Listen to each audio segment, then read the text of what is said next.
네. 자, 27회 최신 기출 문제 우리 교재의 507페이지 같이 한번 풀어보겠습니다. 우리가 먼저 실무 이론 평가 문제가 15문제가 있는데요. 실제 여러분들 시험에서는 실기를 먼저 하는 게 유리해요.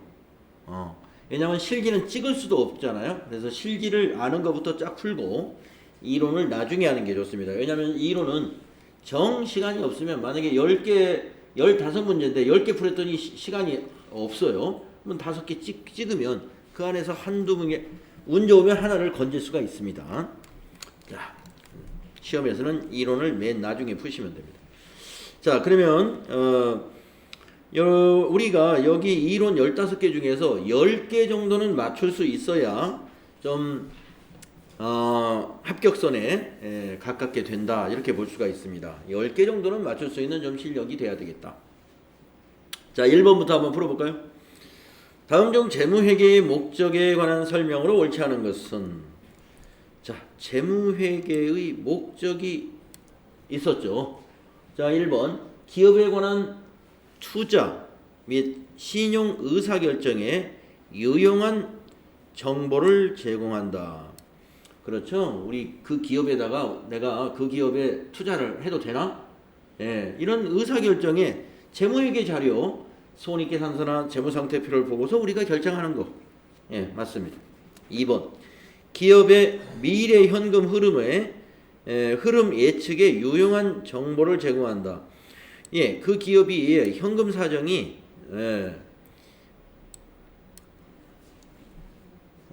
미래의 현금의 흐름을 예측할 수 있는 건 뭐예요? 그 기업의 손익계산서를 보면은 계속 최근에 당기순이익이 이렇게 이익이 계속 발생하고 있는 그런 상황이냐, 아니면 손실이 발생하느냐.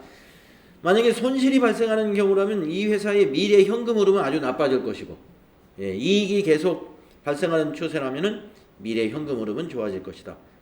가능하죠? 그 다음에 세 번째, 특정 기업 실체에 관한 정보뿐만 아니라 산업 또는 경제 전반에 관한 정보도 제공한다는 얘기는 여러분 들어보신 적 없죠? 네. 재무회계에서 보여주는 손익계산서나 재무상태표는 그 기업 실체에 관한 정보를 제공하는 것이지 산업, 경제 전반에 대한 정보의 제공은 없습니다. 그래서 3번이 답이 되겠네요. 그 다음에 4번은 경영자의 수탁 책임, 평가에 유용한 정보를 제공하죠. 경영자가 그 기업을 맡아서 수탁을 해서 운영을 했는데 그 경영 성과가 어떻게 나왔느냐 하는 그런 정보를 제공하는 것이 재무회계의 목적이에요. 그래서 4번도 맞습니다. 2번 문제는요, 분계 문제가 나왔죠. 다음 거래에 대한 회계 처리로 옳은 것은 이랬어요. 주식에서 한공은 단기 매매 차익을 목적으로 보유하고 있는 주식 1000주를 주당 8,500원 내 매각하고 대금은 보통예금으로 수령했습니다. 이랬어요. 자, 1000주를 주당 8,500원이면 8,500원 곱하기 1000주 하면은 850만 원이군요. 850만 원이 어디로 들어왔어요? 보통예금으로 대금을 수령했죠? 그러면 차변에 보통예금 850인 거. 자, 1번, 2번 틀렸네요. 3번, 네. 그러면 답은 1번 아니면 3번이 되겠네요. 1번, 3번. 자, 그 다음에 이것이 말이죠. 장부금액이 9,700원짜리래. 장부금액이. 그러면 1000주가 9,700원이면 대변의 단기매매증권은 970만 원이야죠. 970만 원. 그러면 970만 원짜리를 850에 처분했으니까 단기매매증권 처분 손실이 발생해야죠. 처분 손실. 근데 이건 평가 손실이라고 그랬네. 매각을 했는데 평가한 게 아니라 매각을 했죠. 그래서 맞는 것은 3번이 맞았다.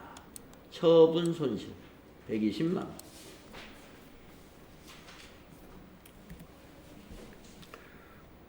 이 정도면 뭐 쉽죠. 다음에 3번 문제 보겠습니다. 다음 자료에 의해 기계장치 처분 손익을 계산하면 얼마냐? 기계장치 처분 손익. 자, 유형자산의 처분 손익에 관한 것이죠. 자, 주식회사 한국은 2017년 1월 1일 기계장치를 1억 원에 취득했으며 2019년 7월 1일에 5천만 원의 현금으로 매각했습니다. 감가상각 방법은 정액법이고 내용연수는 10년이고 잔존가액은 없다고 그랬습니다. 자, 그러면 우리가 이거 분계를 한번 해볼게요.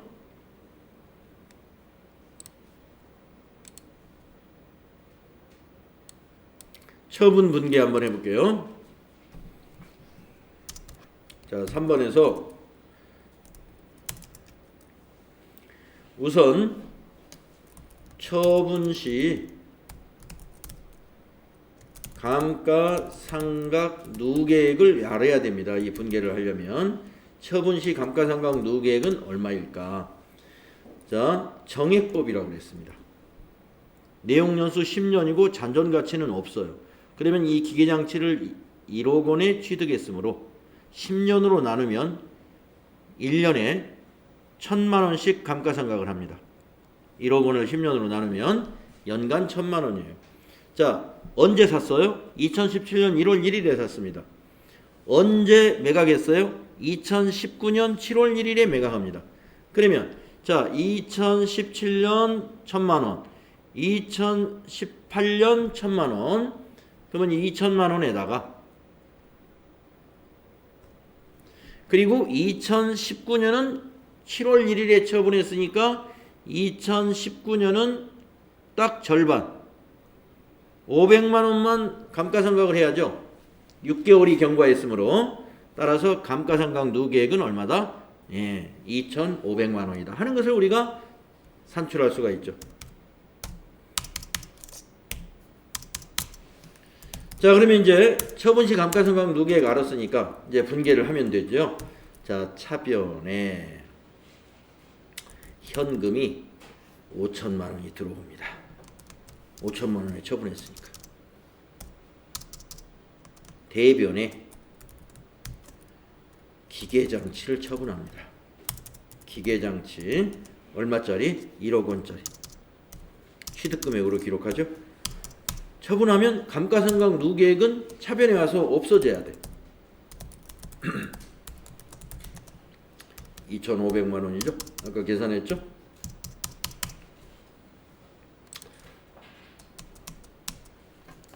자, 그러면 차변이 7,500, 대변이 1억 원이니까 차변이 부족하죠. 이것이 바로 뭐다? 유형자산 처분 손실이다. 유형자산 처분 손실이 2,500만 원이 발생하는군요. 2,500만 원. 이렇게 분계가 된다. 자, 그래서 유형자산 처분 손실을 이렇게 분계를 통해서 우리가 확인할 수가 있고요. 그냥 분계 안 하고 계산만 한번 해본다면, 자, 1억 원에 사가지고 감가상각 누계액이 2,500이에요. 그러면 장부 금액이 얼마예요? 7,500이죠. 7,500짜리를 얼마에 팔았다는 거예요? 5천만 원에 매각했다는 거죠. 장부 금액 7,500인 것을 5천에 팔았기 때문에 2,500 손실이다. 이렇게 그냥 숫자로 계산만 하시면 되겠습니다. 네. 분계로 표현한다면 이렇게 표현할 수가 있고. 그래서 보기 중에 유형자산 처분 손실 2,500만 원 1번이 답이 된다. 다음에 4번 볼까요? 다음 자리를 이용하여 매출원가를 계산하면 얼마냐? 기초도 알려주고 단기 매입도 알려줬네요. 그러면 매출원가 여러분 공식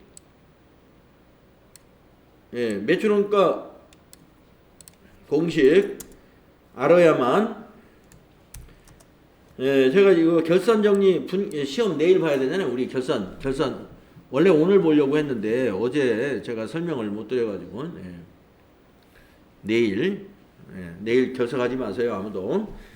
그래서 결산 정리 결산 처리 이제 매출원가 대체 분계하는 거 문제 낸다고 그랬잖아요. 그래서 매출원가는 어떻게 계산해요? 매출원가를 계산하려면 기초를 알아야죠. 10만원 더하기 단기 매입 알아야죠. 40만원. 그런데 빼기 기말을 해야 되는데, 근데 밑에 기말 재고자산 말고 기말 재고자산에 뭔가 특이사항이 있어요.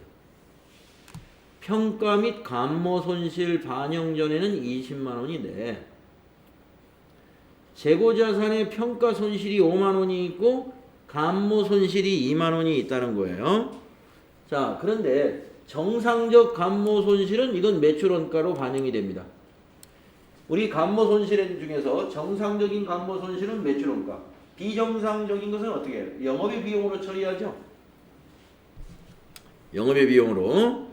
자, 그러니까 여기서 일단 기말상품 재고액을 빼볼까요? 자, 기말상품 재고액이 20만원.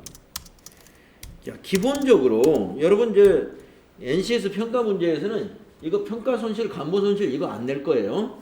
그냥 매출원가를 계산해가지고 이걸 대체분계하라고 나올 겁니다. 그럼 이거 계산해가지고 대체분계만 하면 돼요. 그래서 기초상품 재고액 더하기 단기상품 매입액 빼기 기말상품 재고액, 이렇게 하면 돼요.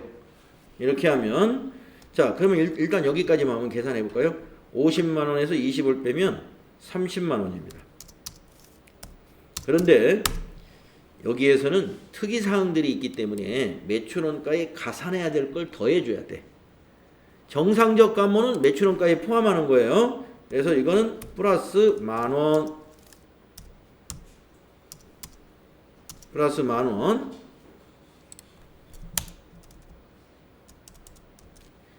30만원이 나오는데 거기다 만원 더해야 돼요. 자, 그 다음에 재고자산 평가손실은 이건 어떻게 할까요? 자, 재고자산의 평가손실. 재고자산의 평가손실은 5만원이 발생하면 이거 어떻게 분계를 하느냐. 이거 재고자산 평가손실에 대한 분계는요, 차변이 재고자산 평가손실이죠. 이거 어디로 반영해요? 매출 원가에 가산합니다. 매출 원가에 가산. 자, 재고자산 평가시 분계 기억나시는지 모르겠는데 대변은 재고자산 평가 충당금을 썼어요. 재고자산 평가 충당금은 재고자산의 차감 계정이라 이렇게 우리 배웠어요.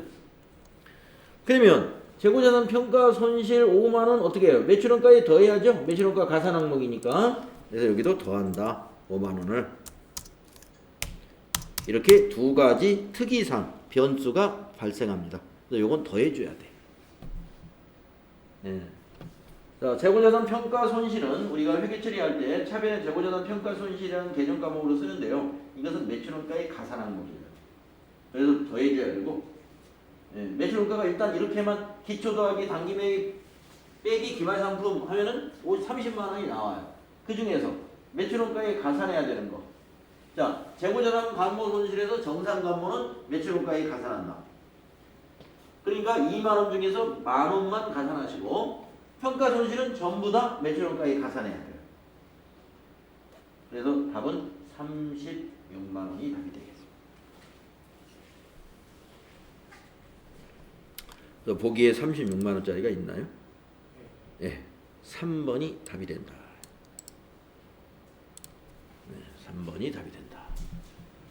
그래서 기본적으로 매출원가를 산출하는 기본적인 등식은 기초 상품 재고액 더하기 단기 상품 매입액, 이거 두 개 더해서 기말 상품 재고액 빼면 됩니다. 그런데 추가적인 변수가 있을 때 재고자산 평가 손실이 발생한 건 매출원가에 더해 주시고, 감모 손실 중에서도 정상적인 감모 손실만 매출원가에 더해 주셔라. 이렇게 정리하십니다. 다음에 5번 문제를 볼까요? 네. 다음 자료를 이용하여 주식회사 한공이 취득한 차량 운반구와 토지의 취득원가를 계산하면 얼마인가 이렇게 물었습니다. 자, 주식회사 한공이 취득한 차량 운반구와 토지의 취득원가를 계산해라. 차량 운반구는 지금 여기까지만 해당되는 거죠. 자, 차량 운반구 매입 가격에다가 매입 할인은 빼야 되죠. 이거는 빼고 취득세는 더해야 되죠. 운송비는 더해야 되죠. 예, 그래서 2천만 원에다가 말이죠. 예, 더할 거 110만 원, 뺄 거 80만 원. 예, 그러면 더하기 30만 원을 더하면 되나요? 예, 그래서 2,030만 원이 차량 운반구의 취득 원가입니다. 2,030만 원. 자, 이제 토지를 보겠습니다. 매입가액이 있고 부동산 수수료 더해야죠. 취득 원가에. 취득세도 더해야 되죠. 재산세는 빼지도 않고 더하지도 않는 겁니다. 그냥 무시. 이거는 매입 할인은 아까 차량 운반구에서 매입 할인은 빼야 돼요. 할인받은 거니까. 그런데 재산세라는 것은 빼고 더할 문제가 아니에요. 네. 이거는 취득하고 전혀 관계없는 거니까 무시. 무시하면 돼요. 그래서 취득세하고 부동산 중개수수료 더하면 130만 원을 더해주면 되죠. 4,130만 원짜리가 우유. 그럼 뭐 제가 계산이 4,130만 원? 4번에 있네. 3번에 있나요? 예, 여기 있군요. 네네네. 네, 그래서 답이 3번이 되네요. 네, 제가 잘못 봤네요. 네, 3번. 4,130만. 네, 이렇게 판단하시면 되겠고. 그 다음에 6번 문제는 재고자산에 대한 설명으로 옳지 않은 것은 이랬습니다. 여러분, 재고자산이 뭔지 다 알고 계시죠? 상품이에요, 상품. 자, 1번. 재고자산에는 정상적인 영업과정에서 판매를 위하여 보유하거나 생산 과정에 있는 자산 및 생산 또는 서비스 제공 과정에 투입될 원재료나 소모품의 형태로 존재하는 자산을 말한다. 네, 이거 재고자산 맞습니다. 네. 그러니까 제조업에서는 상품만 있는 게 아니라 생산 과정에 투입하기 위한 원재료도 있어요. 그리고 현재 만들고 있는 제공 과정에 지금 제공품도 있어요. 만들고 있는 거. 이런 것들 모두 재고자산으로 봅니다. 재고자산으로. 그래서 이제 여러분들을 여기 이제 그 내일 내일 이제 그 결산 처리 시험 보잖아요. 자, 보세요. 재무상태표 이렇게 빈칸 채워라 이렇게 나옵니다. 자, 재고자산에 상품, 소모품 넣어놨죠? 상품과 소모품은 재고자산에 넣어야 돼. 그러니까 이건 제대로 넣어놨어요. 그러면 여기 1번이 뭐예요? 여기 네모 박스에 당좌자산은 여기다 써라 이겁니다. 당좌자산이 뭐 얼마 뭘 보고? 자, 당좌자산이 뭐 얼마면은 그거를 합계를 여기다 쓰라는 겁니다. 합계를 여기다 쓰고, 유동자산이라는 건 뭐예요? 유동자산이라는 건 이 재고자산 60만 원하고 여기 당좌자산 구해가지고 이 두 개를 더하면 유동자산의 합계가 되죠. 이렇게 빈칸 채우는 문제를 제가 냈어요. 그러면 재무상태표를 당좌자산의 요 칸을 채워라, 또는 유동부채의 요 칸을 채워라, 비유동부채의 요 칸을 채워라. 그러면 유동부채의 합계는 어디다 적어라? 여기다 적어라. 여기 있는 거 합계를. 여기 하나가 아니라 여러 개 있을 거예요. 몇 개인지 여러분이 찾아서 적으시는 거예요. 비유동부채 뭐 얼마, 그리고 합계는 여기. 그리고 자본, 이 자본이 여기 다 들어있네요. 예, 이거 다 더해서 여기다 합계. 그래서 밑에는 부채와 자본의 합계. 부채와 자본의 합계는 뭐예요? 여기 있는 부채에다가 여기 있는 자본을 두 개를 더하면 여기 부채와 자본의 합계죠. 이게 우리가 보는 재무상태표입니다. 근데 이제 여러분이 재무상태표를 한 번도 이렇게 간단하게라도 만들어 본 적이 없어요. 그래서 여러분 재무상태표하고 여기 손익계산서입니다. 손익계산서에 요 빈칸 채우라는 거예요. 네. 매출원가가 얼마냐? 자, 매출원가 계산하는 게 뭐예요? 기초 더하기 단기매입 빼기 기말상품 재고액. 여기 비워놨어요. 기말상품 재고액을 여기다 적고 이걸 빼가지고 여기다 매출원가 딱 적으면 되겠죠. 그러면 매출액에서 매출원가 이걸 빼면 밑에 뭐가 나와요? 매출 총이익이 나오죠. 손익계산서를 이해할 줄 알아야 이걸 이해할 줄 아느냐 이겁니다. 그리고 이제 판매관리비 여기다 다 적으라 이거예요. 판매관리비. 그리고 합계를 여기다 적으면 돼. 그러면 매출 총이익에서 판매관리비를 빼면 뭐가 나와요? 영업이익이 나오죠. 거기 40만 원이다 이거예요. 이 40만 원이 안 나오면 이 뭐가 이 위에서 틀린 거예요. 그리고 영업의 수익을 여기다 적으라 이거예요. 그 합계 여기다 적고 또 영업의 비용을 여기다 적으라 이거예요. 이게 좁게 칸을 만들어 놓은 건 하나입니다. 하나. 칸을 여러 이렇게 크게 만들어 놓으면 하나는 아니에요. 3개인지 4개인지 그건 자도 몰라요. 그래서 영업의 비용 10만 원짜리가 있다는 거예요. 그러면 10만 원짜리 찾아서 여기다 적으면 돼요. 그러면 법인세 차감전 순이익은 얼마일까요? 하는 거죠. 영업이익에다 영업의 수익 더해서 영업의 비용 빼면 이게 나오죠. 법인세 비용 찾아서 여기다 넣으라 이겁니다. 그래서 법인세 차감전 순이익에서 법인세 비용을 빼면 이게 나와야 돼. 그래서 이 빈칸 채우기예요. 자, 그러면 이 빈칸을 손익계산서의 요 빈칸하고 이 재무상태표 빈칸을 여러분이 내일 채우게 되는데 뭘 보고 채우라고 할까요? 제가 무슨 자료를 줄까요? 시산표를 줘요. 시산표. 예. 그래서 이렇게 시산표를 줄 거예요. 이렇게 시산표. 예. 합계는 필요 없고 잔액만 알면 되니까 잔액 시산표를 주는 겁니다. 잔액 시산표. 현금은 460만 원입니다. 매출채권은 20만 원이요. 소모품은 10만 원이요. 상품은 50만 원이요. 기계장치는 500만 원이요. 기계장치에 대한 감가상각 누계액은 100만 원이요. 미지급 급료. 예, 미지급 급료는 이거 비용이 아니에요. 미지급 급료 부채입니다. 부채. 예. 미지급 급료 이게 20만 원이 있고요. 매입 채무, 외상 매입금 같은 거예요. 매입 채무가 50만 원 부채. 그러니까 여러분이 딱 보기에 여기까지는 자산, 미지급 급료부터 쭉 보니까 여기까지가 부채. 또 자본금부터 쭉 보니까 여기까지가 자본. 매출액, 수입, 수수료 수익. 여기가 수익. 여기까지가 수익. 그 다음에 매출원가, 광고선전비 쭉 나오면 매출원가, 광고선전비, 소모품비, 감가상각비, 급료, 이자 비용, 법인세 비용. 이게 비용. 이게 시산표가 어떻게 돼요? 자산, 부채, 자본, 비용, 수익, 비용 이런 순으로 쭉 나와 있잖아요. 이걸 보고 여러분이 여기다 칸 채우기 하시는 거야. 네. 손익계산서에 칸 채우기 하고 재무상태표에 칸 채우기 하시고 가능하시죠? 가능하시죠? 네. 가능하실 거예요. 네. 그래서 이거 여러분 내일 하셔야 돼요. 네. 하시는 거고 그 다음에 이제 나머지 문제는 이제 어제 제가 대략 설명했죠. 예. 어떤 결산 수정분계와 관련된 것들, 예.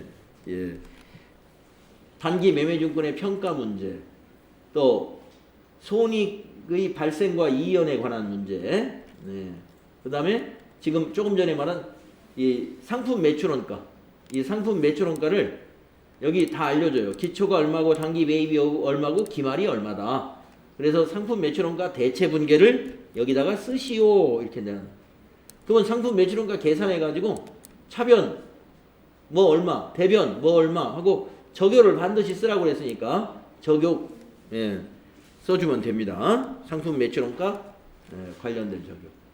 그래서 이거는 광고 선전비를 집합손익 계정으로 대체하는 분계를 여기다 써라. 이런 거고. 집합손익의 요 잔액이 어디로 가느냐 이 계정 과목을 써라 이런 문제고 이런 식으로 문제가 나갈 겁니다. 내일. 그래서 내일 문제 다 알려드렸어요.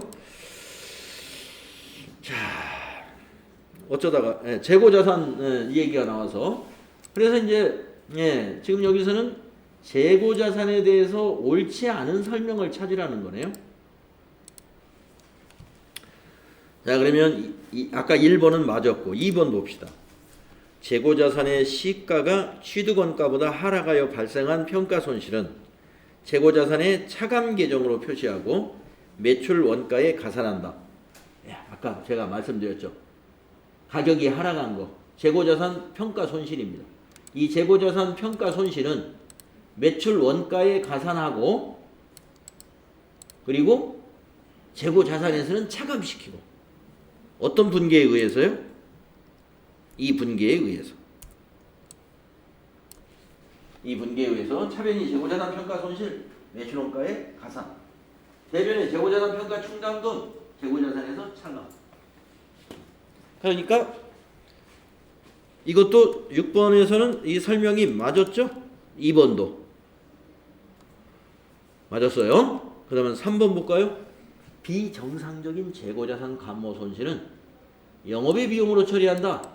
맞아요. 아까 제가 재고자산 감모 손실 중에서 정상감모는 매출원가에 가산합니다.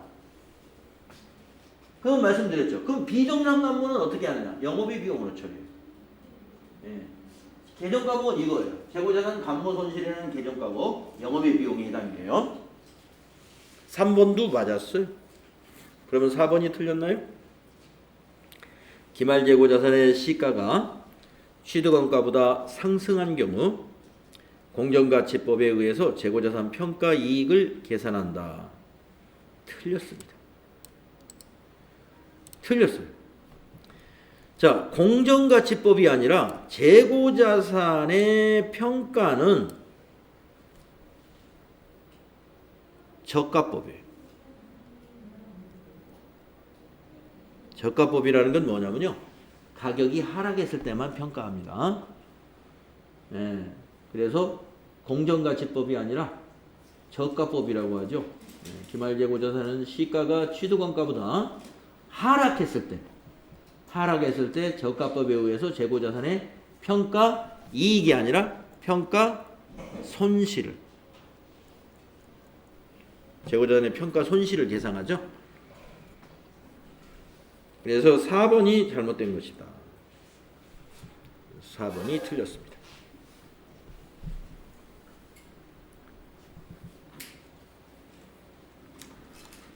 다음에 7번 문제 보겠습니다.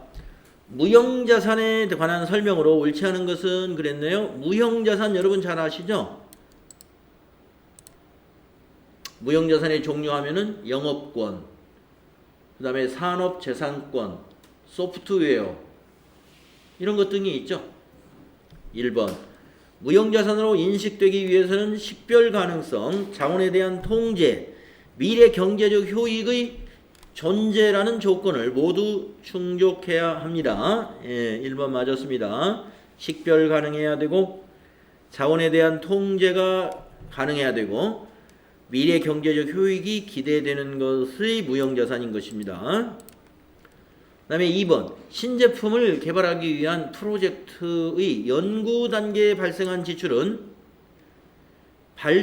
발생한 기간 비용으로 처리한다. 맞아요. 연구 단계에 발생한 비용은 무형자산이 아닙니다. 기간 비용, 예. 판매 관리비로 처리한다 이 말입니다. 연구 단계가 아니라 개발 단계인 것은 무형자산이에요. 개발비. 그래서 2번도 맞아요. 3번 무형자산의 상각법은 정액법만 인정된다. 이거 틀렸네요. 무형자산의 상각은 정액법, 정률법, 연수합계법, 생산량 비례법 등을 쓸 수 있습니다. 다만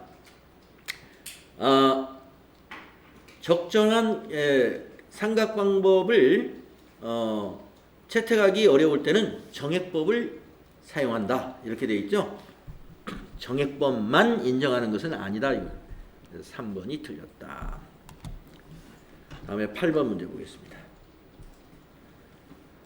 주식회사 한공의 기말재고자산에 포함될 수 없는 것은, 자 여러분 기말재고자산에 뭐뭐 포함될까요? 한번 읽어볼까요? 도착지 인도 기준으로 매입하여 기말 현재 운송 중입니다. 그러면 이게 도착지 인도 기준이잖아요. 아직 도착 안 했다는 거죠? 그러면 포함 안 됩니다. 도착지 인도 기준인데 아직 운송 중이면 우리 매입한 그 재고 자산이 우리 거 아니에요. 아직 도착이 안 됐기 때문에. 그 다음에 2번 도착지 인도 기준으로 매출하여 기말 현재 운송 중인 상품. 도착지 인도 기준이면 운송 중이면 우리 거네요. 아직 도착이 안 됐으니까. 그래서 2번은 포함해야 됩니다. 그러면 포함할 수 없는 거라고 그랬나요? 도착지 인도 기준으로 매입하여 기말 현재 운송 중인 상품. 답은 1번이네. 이건 포함해서는 안 되죠. 맞나요?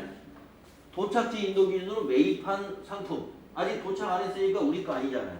그래서 포함할 수 없어요. 1번은. 자, 2번은 포함해야 됩니다. 도착지 인도 기준으로 매출했는데 현재 운송 중이면 도착이 안 됐기 때문에 우리 겁니다. 아직은. 재고자산이 되고 3번은 수탁자에게 판매를 위해 일탁하기 위하여 보낸 상품으로 기말 현재 수탁자가 보관 중이에요. 그럼 우리 거를 판매하고 있는 거죠. 수탁자가. 안 팔았으니까 아직 우리의 재고자산이죠. 이건 포함해야 돼요. 이거 두 개 다. 그 다음에 금융기관으로부터 자금을 차입하고 그 담보로 제공한 상품. 담보로 제공한 거 우리가 금융기관에 돈을 갚으면 다시 담보 제공한 거 우리 찾아와야 돼요. 그러니까 우리 거 재고자산이죠. 1번이 답이다. 9번 볼까요? 다음은 주식회사 한봉의 차입금에 대한 자료이다. 옳지 않은 것은 현재 가치 평가는 고려하지 않는다. 자, 차입금. 차입금이 1,000만 원이고요. 차입일은 2018년 3월 1일. 만기는 2019년 8월 31일. 이자는 연 12%. 만기 시점의 후급으로 월할 계산한다. 자, 하나씩 보겠습니다. 옳지 않은 것을 찾으라고 그랬는데 1번 2018년 손익계산서상 이자 비용이 100만 원일 것이다. 그러면 2018년 이자 한번 따져볼까요? 자, 언제 차입했어요? 2018년 3월 1일에 차입했고 월할 계산해야 되겠죠? 그러면 두 달이 빠지죠? 10개월치죠? 10개월치. 3월 1일부터 12월 말까지는 10개월입니다. 그러면 10달치 10개월분의 이자를 계산해서 100만 원 나오는가 봅시다. 자, 차입금이 얼마예요? 1,000만 원이죠. 연이자율은 12%죠. 연이자. 그러면 1년에 12%니까 1년 이자가 120만 원입니다. 1,000만 원에 12% 120만 원 맞죠? 그러면 10달이면 100만 원이에요. 1번 맞았습니다. 1번은 맞았어요. 다음 2번. 차입금은 2018년 말 재무상태표에 비유동 부채로 표시된다. 한번 볼까요? 2018년 말에. 자, 2018년 말이면 이게 만기가 언제냐면 2019년 8월 31일 날 갚을 거예요. 그러면 비유동이 아니죠. 예, 그래서 2번이 틀렸습니다. 비유동이 아니고 유동부채가 됐죠. 왜? 만기일이 2019년 8월 31일이니까 8개월 후에 갚아야 되잖아요. 2018년 말 시점으로 보면 2019년 8월 31일에 만기가니까 2018년 말 입장에서 2018년 12월 31일을 가리키는 거예요. 8개월 후에 갚아야 돼요. 그러면 비유동부채가 아니라 유동부채. 그래서 2번이 여기는 옳지 않은 겁니다. 이렇게 문제를 푸시면 됩니다. 다음에 10번으로 가볼까요? 결산에 반영되지 않은 다음의 오류사항 중 당기순이익에 영향을 미치는 것은, 자, 결산에서 빼먹었대요. 그런데 당기순이익에 영향을 미치는 것을 찾으라는 것은 우리가 결산에서 당기순이익에 영향을 미치려면은 수익과 비용과 관련된 것을 누락시키면 당기순이익에 영향을 주잖아요. 그렇죠? 예, 한번 보겠습니다. 1번 당기 발생한 주식 할인 발행 차금은 주식 할인 발행 차금을 주식 발행 초과금과 상계하지 않았다. 원래 주식 발행 차금과 주식 발행 초과금은 서로 이게 한 집안이에요. 한 집안. 그래서 서로 상계 처리해야 돼. 하지 않았대요. 그러면 수익과 비용은 아니에요. 이건 자본에 대한 거야. 그러니까 이것을 반영하지 않았다고 해서 당기순이익에는 영향 없습니다. 이거 자본이니까. 그렇죠? 자, 2번. 기말 보유하고 있는 매도 가능 증권의 공정가치 상승에 대한 평가 이익을 계상하지 않았어요. 자, 매도 가능 증권이 가격이 상승했대요. 그러면 평가 이익이 발생하는데 평가 이익이 수익입니까? 아니죠. 매도 가능 증권의 평가 이익은 기타 포괄 손익 누계의 자본이에요. 자본이기 때문에 이것도 당기순이익엔 영향을 안 줍니다. 그 다음에 3번. 기말 재고 자산의 시가 하락에 대한 평가 손실을 계상하지 않았어요. 자, 기말 재고 자산, 시가 하락, 저가법이니까 평가해야죠. 평가 손실이 발생하면 매출원가에 가산해야죠. 매출원가는 비용이죠. 비용. 그걸 계상하지 않으면 이익이 많이 나오죠. 그래서 3번은 평가 손실 매출원가니까 비용을 누락시켰으니까 당기순이익에 영향을 준다. 3번이. 그럼 4번은 뭔가요? 당기 발생한 재해 손실을 판매비와 관리비로 계상했다. 자, 재해 손실도 비용. 그런데 이 비용이 재해 손실이 비용이고 판매 관리비도 비용인데 이거 재해 손실은 영업의 비용이거든요. 영업의 비용에 넣어야 되는데 판매비와 관리비를 넣었대. 그러면 영업이익은 틀렸어요. 영업이익은 틀렸지만 최종적인 당기순이익은 같아요. 왜냐하면 당기순이익이라는 건 맨 마지막에 표시되는 이익이죠. 영업의 비용으로 처리하나 판매관리비로 처리하나 맨 밑에 나오는 당기순이익은 같아져요. 같은 비용이니까. 그래서 3번이 여기선 답이 되는 겁니다.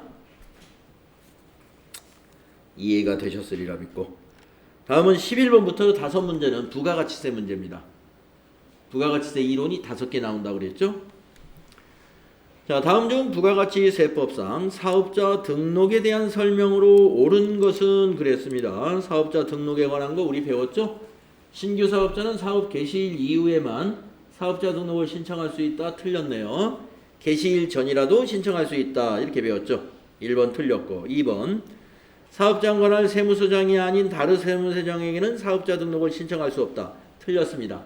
원칙이 관할 세무서장에게 신청하는 게 원칙이지만 사정이 여의치 않으면 다른 세무서장에게 사업자 등록을 신청할 수도 있어요. 2번도 틀렸고 3번 사업자가 폐업한 경우 사업장 관할 세무서장은 지체 없이 사업자 등록을 말소하여야 한다. 예, 3번 맞았습니다. 사업자가 폐업하면 관할 세무서장은 지체 없이 사업자 등록을 말소하는 게 맞아요. 그래서 3번이 맞다. 4번은 뭔가요? 전화번호가 변경되는 경우 사업자 등록 정정신고서를 제출해야 한다. 우리 사업자 등록증을 여러분이 보셨죠? 우리 시험 문제 풀면서 사업자 등록증에는 전화번호 없어요. 전화번호가 안 나타납니다. 그러니까 회사의 전화번호가 바뀌었다고 해서 세무서에 사업자 등록을 정정신고할 필요는 없어요. 응? 그래서 옳은 것은 3번뿐이다. 다음 12번. 자, 다음 중 세금계산서 발급 의무 면제 거래에 해당하지 않는 것은 이랬어요.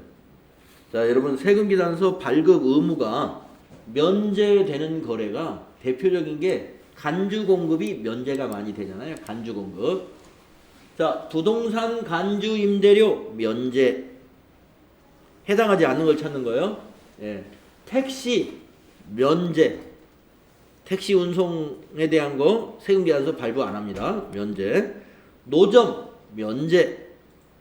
4번은 면제 안 돼요. 답은 4번입니다. 내국 신용장에 의하여 공급하는 재화는 국내 업체 간에 영세율 세금계산서를 주고받아야 됩니다. 그래서 4번입니다. 그 다음에 13번.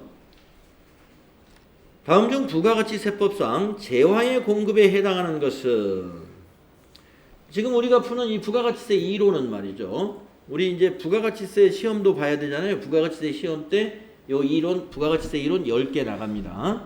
이런 문제를 내는 거예요. 자, 다음 중 부가가치세법상 재화의 공급에 해당하는 것은, 자, 재화의 공급과 용역의 공급을 여러분 구분할 줄 알죠? 재화의 공급과 용역의 공급. 자, 한번 봅시다. 1번 대가로서 다른 용역을 제공받는 계약에 따라 재화를 인도하는 경우.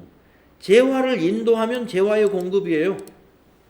그러니까 이 말이 뭐냐면 용역을 제공받고 재화를 인도했다. 그러면 재화의 공급이죠. 그게 무슨 얘기냐면, 자, 제가 이제 전자제품 판매 회사에 가서 강의를 했어요. 그리고 강사료를 받아야 돼요. 저 삼성 대리점에서 강의를 했습니다. 그런데 제가 강의료 대신에 그 사장님한테 제 강의료가 80만 원인데 저희 교실에 저 공기청정기가 없으니까 공기청정기로 좀 강사료를 주세요. 내가 이렇게 요청을 했든지 아니면 그 회사에서 그렇게 한다 이거예요. 그럼 뭐예요? 그 회사 삼성 대리점 입장에서는 대가로서 다른 영역을 제공받았어요. 예, 강의라는 영역을 제공받았죠. 그리고 그 약속에 따라서 재화를 인도했어요. 강사료 요거 공기청정기 요거 가져가세요. 이렇게 줬다는 거예요. 그러면 삼성 대리점은 뭘로 봐야 돼요? 재화를 판매한 걸로 봐라. 그래서 부가세 내는 거예요. 저거. 그 다음에 2번. 그러면 답이 1번이죠. 뭐. 예. 재화의 공급에 해당되는 거 1번. 그러면 2번은 뭔가 봅시다. 사업장별로 그 사업에 관한 모든 권리와 의무를 포괄적으로 승계하는 사업의 양도는, 이거 포괄적으로 승계하는 사업의 양도는 재화의 공급으로 안 본다 그랬잖아요. 기억나시죠? 부가세 없어요. 그 다음에 3번 양도 담보의 목적으로 부동산의 권리를 제공하는 경우, 여러분 담보의 제공, 담보 제공하는 건 공급이 아니라고 그랬죠. 그 다음에 4번 건설업자가 건설자재 전부 또는 일부를 부담하는 경우, 이 건설업자의 공급은 전부 다 용역이라고 그랬습니다. 자재를 부담했든 부담하지 않았든 건설은 전부 다 용역이에요. 그러니까 여기는 용역의 공급. 그래서 1번이 재화의 공급에 해당이 된다. 자, 14번. 다음 중 부가가치세 면세 대상인 것은, 고속철도 과세죠. 유연탄 과세죠. 수돗물 요겁니다. 수돗물은 면세죠. 예. 수집용 우표는 과세고 일반 우표가 면세죠. 이런 식으로 부가가치세 문제는 나오죠. 15번. 다음 중 부가가치세 과세 표준에 포함하는 것. 네, 여러분 과세 표준에 포함해야 되는 것과 포함하지 말아야 되는 것, 또 공제하지 말아야 되는 것, 이게 세 가지로 우리가 공부를 했었는데 지금 다 잊어버렸을 텐데요. 한번 볼까요? 과세 표준에 포함하는 것. 1번 재화 또는 용역의 공급과 직접 관련되지 아니하는 국고보조금. 관련되지 않는 국고보조금은 포함시키면 안 되죠. 수입 재화에 대한 관세, 이건 포함해야 되죠. 예. 자, 여러분 이거 관세는 뭐예요? 자, 승용차를 수입했습니다. 승용차 5천만 원짜리. 그런데 차값은 5천만 원인데 그 관세가 1,000만 원이 붙는데요. 그러면 차값이 5천이 아니라 6천이 되는 거예요. 관세를 더합니다. 거기에다가 부가가치세 10%, 600만 원을 부가가치세로 과세하는 게 여기서 말하는 수입재화에 대한 관세. 수입재화에 대한 관세는 부가가치세의 과세 표준에 포함시켜야 돼요.